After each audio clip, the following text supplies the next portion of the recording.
दोस्तों, हिंदू धर्म में पृथ्वी और प्रकृति को माँ का दर्जा दिया गया है। जिंदा रहने के लिए हमें अन्न भी पृथ्वी और प्रकृति से ही प्राप्त होता है। अतः हिंदू धर्म ग्रंथों में अन्न को भी देवता का दर्जा दिया गया है। इसलिए हमें अन्न का सम्मान करने की शिक्षा बचपन से ही दी जाती है। अन्न को उगाना और अन्न को पैदा करना जितना कठिन होता है, उतना ही आसान है इस अन्न को बर्बाद कर देना।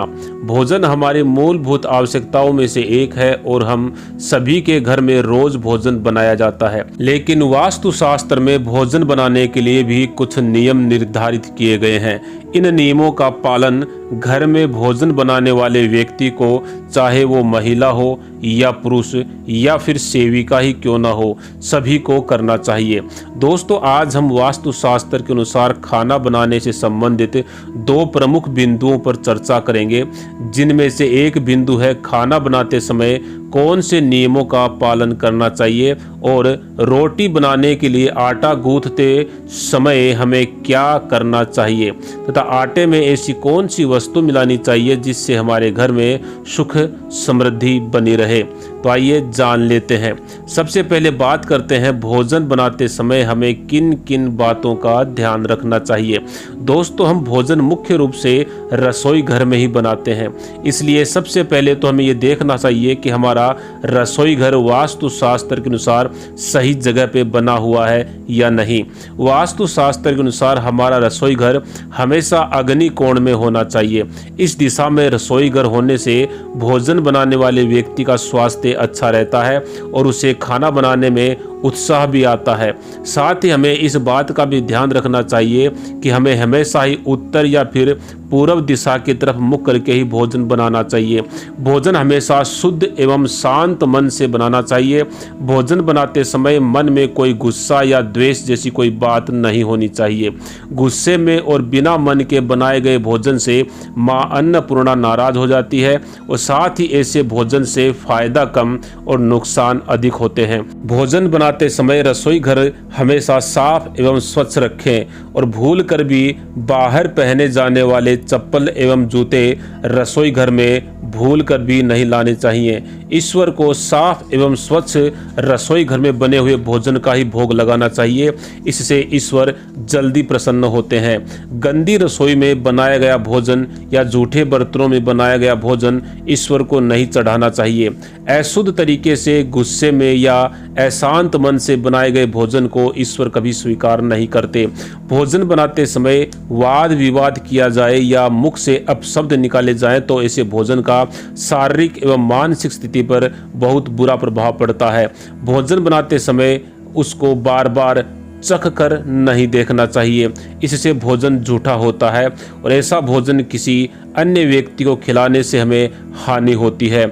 ईश्वर को तो ऐसे भोजन का भोग बिल्कुल भी नहीं लगाना चाहिए। ऐसा करना महापाप के बराबर होता है। भोजन हमेशा नहा धोकर के, नित्य कर्मों से निवृत्त होकर के, स्वच्छ होकर के ही बनाना चाहिए और सुबह जब भोजन बनाना शुरू करें तो सबसे पहले माँ अन्नपूर्णा को नमस्कार करें, फिर अग्निदेव को नमस्कार करके ही भोजन बनाना शुरू करना चाहिए। ऐसा करने से कभी भी अन्न की कमी नहीं होती और घर में सुख शांति बनी रहती है। कभी भी टूटे फूटे बर्तनों में ना तो खाना बनाएं और ना ही खाना खाएं। हमेशा साफ बर्तन में खाना बनाएं और पानी पीते समय भी कभी भी कटोरी से पानी ना पिएं और कढ़ाई में खाना ना खाएं। ऐसा करने से घर में राहु का दोष उत्पन्न हो जाता है। आइए अब जानते हैं आटा गूंथते समय हमें किन किन बातों का ध्यान रखना चाहिए और आटा गूंथते समय उसमें क्या डालें जिसका शुभ प्रभाव हमारे जीवन पर पड़े। दोस्तों, कई बार महिलाओं की आदत होती है कि वह समय बचाने के लिए एक साथ दो समय का आटा गूंथ कर रख देती हैं। सबसे पहले तो यह ध्यान दें कि आवश्यकता से अधिक आटा गूंथ कर ना रखें।